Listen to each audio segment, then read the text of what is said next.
फळे असू देत किंवा फळभाज्या, सहसा आपण त्यांच्या साली खात नाही. मात्र लसणाची साल ही आयुर्वेदिक मानली जाते. सामान्यतः लसणाच्या साली या कचऱ्याच्या डब्यातच टाकल्या जातात. मात्र या सालीचे बहुगुणी उपयोग आहेत. त्वचेपासून केसांपर्यंत या लसणाच्या सालीचा उपयोग करता येतो. याबाबतच कोल्हापुरातील आयुर्वेद तज्ज्ञ अनिल कुमार वैद्य यांनी माहिती दिली आहे. दर्शक हो, लसूणीची साल ही अतिशय बहुगुणी आहे.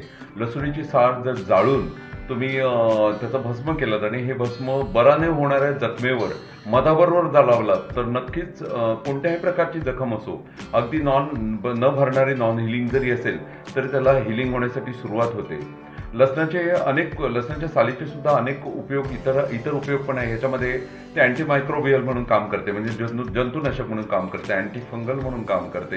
आणि ती विशेषतः जर तुम्हाला कधी घशाचा आजार झाला असेल, म्हणजे स्पेशली घसा दुखत असेल, असं वाटतं की आपल्याला ताप येण्याची शक्यता आहे, अंग मोडल्यासारखं होणं, कणकणी ज्याला म्हणतात कॉमन लँग्वेजमध्ये, तर अशावेळी लसणीची साल जी आहे हिचा काढा करून जर तुम्ही घेतलात, गुळण्या केलात तर त्याचा लगेच तुम्हाला उपयोग होतो. लसणीच्या सालीचा चहा हा रोजच्या रोज घेतलात तर तुम्हाला अँटीऑक्सिडंट प्रॉपर्टीमुळे तुम्हाला शरीराला रोगप्रतिकार शक्ती वाढवण्यासाठी अतिशय उपयुक्त आहे.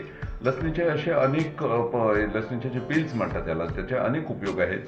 आणि याच्यामध्ये सगळ्यात अजून जो उपयोग तुम्हाला मी सांगतो की तुम्ही ज्यावेळी हॉटेलमध्ये जातात जनरली, तर अशामध्ये जे सूप वगैरे तुम्ही घेता, ह्या सूपमध्ये लसणीच्या वास येण्यासाठी, गार्लिकचा जो स्मेल असतो तो येण्यासाठी म्हणून लसणीच्या पिल्सचा पावडरचा वापर केला जातो. अशा प्रकारे लसणीचे पिल्स हे अतिशय बहुगुणी आहेत. हे कधीही डस्टबिनमध्ये टाकू नका, हे उपयोगात तुम्हाला येणारच.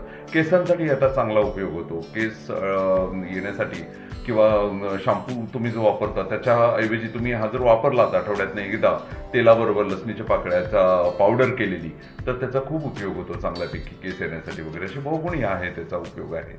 दरम्यान यापुढे लसणाची साल कचऱ्याच्या टोपलीत न टाकता त्यांचा योग्य तो वापर आपण करू शकतो.